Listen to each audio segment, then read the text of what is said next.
بسم الله والصلاة والسلام على أشرف خلق الله. أسعار بورصة دواجن يوم الخميس 26/10/2023 وليكم الأسعار.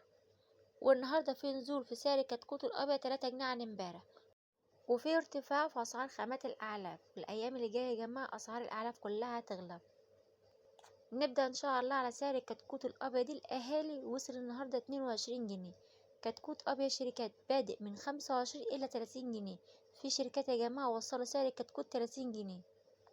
كتكوت فيومي بلدي ب11 جنيه ونص. كتكوت بلدي مشعر ب11 جنيه. كتكوت بلدي حر ب10 جنيه ونص. كتكوت ساسو جلتين ب19 جنيه. كتكوت ساسو شفر ب22 جنيه. كتكوت بلدي هجين ب14 جنيه.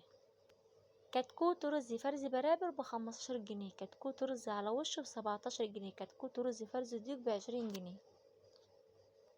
كتكوت رز للتسمين النهاردة عامل 19 جنيه.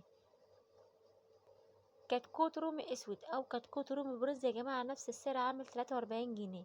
كتكوت سمان وصل النهارده 5 جنيه ونص. بالنسبة اسعار البط اليومين دول يا جماعة هتبقى رافعة لغاية شهر شعبان. بط مر المحل البطاية النهارده عاملة 38 جنيه.